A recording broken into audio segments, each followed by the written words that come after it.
अस्सलाम वालेकुम जी अज़ीज़ तलबा, कैसे हैं? उम्मीद करता हूँ खैरियत से होंगे। आज का हमारा जो टॉपिक है वो है social stratification. Social stratification sociology का एक बहुत इम्पोर्टेंट टॉपिक है। इस टॉपिक को आपने दो हिस्सों में करना होता है। एक सिस्टम ऑफ सोशल स्ट्रेटिफिकेशन होता है और दूसरा इसके क्राइटेरिया होता है। अगर हम इसके प्रॉपर बात करें कि हमने इसको करना किस तरह है, तो सबसे पहले आपने इंट्रोडक्शन लिखना है।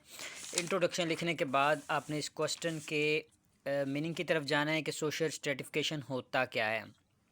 The meaning of social stratification is the division of society. Simple है कि आपने सोसाइटी को डिवाइड करना है कि आपकी सोसाइटी जो है वो डिवाइड हो जाए। डिवाइड किस तरह होगी कि हमारी सोसाइटी के अंदर तीन तरह की क्लासेस बनाई गई हैं, जिसमें upper class, middle class and lower class है। ये क्लासेस किस तरह बनती हैं, इन क्लासेस को डिवाइड किस तरह किया गया है, इसको हम कहते हैं सोशल स्ट्रेटिफिकेशन। अब उसके बाद आपने इसकी डेफिनेशन दो हैं, दो में से आप कोई एक कर लें या आप दोनों भी कर सकते हैं। देन आपके सिस्टम ऑफ स्ट्रेटिफिकेशन है। इसके चार सिस्टम हैं: class system, caste system, state and slavery system. अगर आपसे वो सिस्टम ऑफ स्ट्रेटिफिकेशन पूछता है तो फिर आपने इसके ये चारों सिस्टम को डिस्कस करना है। और इस चारों सिस्टम की जो वीडियो है वो मैं ऑलरेडी अपलोड कर चुका हूँ, आपको मिल जाएगी। उसके बाद हमारा जो टॉपिक है वो है क्राइटेरिया। कि क्राइटेरिया क्या है, यानी हम सोशल स्ट्रेटिफिकेशन को किस तरह जान सकते हैं, सोशल स्ट्रेटिफिकेशन को किस तरह देख सकते हैं। यानी क्राइटेरिया क्या है, हमें कैसे पता चलेगा कि लोग जो हैं किस क्लास से बिलोंग करते हैं। तो इस क्राइटेरिया में ख़ास तौर पर पाकिस्तान की बात हो रही है, तो यहाँ सबसे पहले इकॉनमी जो है, इकनॉमिक रिसोर्सेज जो आपके हैं, यानी आपकी इनकम जो है वो देखी जाती है कि आप कितना कमा रहे हैं और कहाँ से कमा रहे हैं।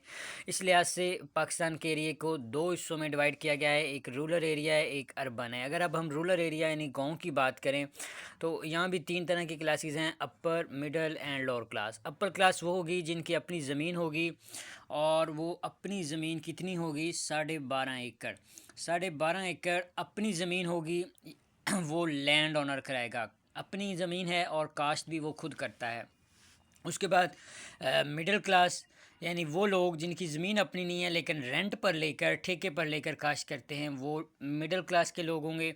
और जो सर्विंग क्लास है, वो लेबर क्लास जिसको हम कहते हैं, वो ही लोअर क्लास होगी। यानी डेली वेजेस लोग जो हैं वो रोज़ाना की बुनियाद पर काम करने वाले वो होंगे। उसके बाद अगर हम शहर की बात करें तो शहर के अंदर जो बड़े इंडस्ट्रियल मैन हैं, जो बिज़नेस मैन हैं, जो प्रॉपर्टी डीलर्स बड़े हैं, जो जिन्होंने अपने मतलब इंडस्ट्रीज़ वगैरह लगाई हुई हैं, वो अपर क्लास से बिलोंग करेंगे। उसके बाद जो सैलरीड पर्सन है, जिनको मंथली सैलरी मिलती है, वो मिडिल क्लास है। और लोअर क्लास में डेली वेजेस लोग, जो रोज़ाना की बुनियाद पर दिहाड़ीदार तबका है, वो काम करेगा।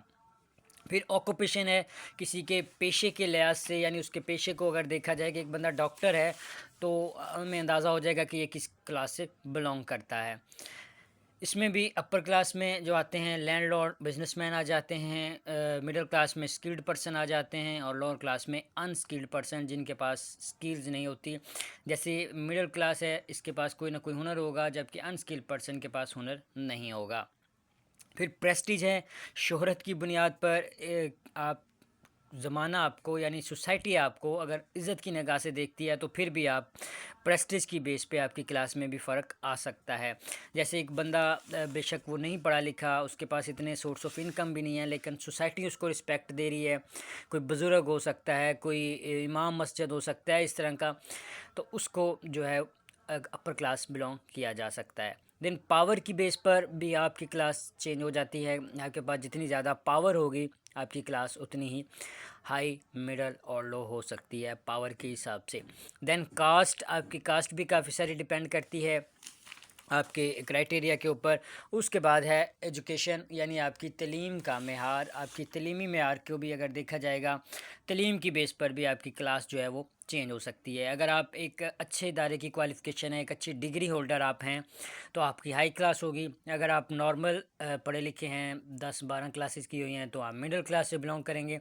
अगर आप बिल्कुल अनपढ़ हैं तो आप लो क्लास से बिलोंग करेंगे। इस तरह एजुकेशन भी आपकी क्लास के ऊपर असरअंदाज होती है। अब ये क्वेश्चन हमारा सिस्टम ऑलरेडी हो चुके हैं, क्राइटेरिया अभी हमने पढ़ा है। बाकी मज़ीद अगर आपने इस बारे में कुछ पूछना हो तो मेरे व्हाट्सएप नंबर पर रब्ता कर सकते हैं। अल्लाह हाफ़िज़।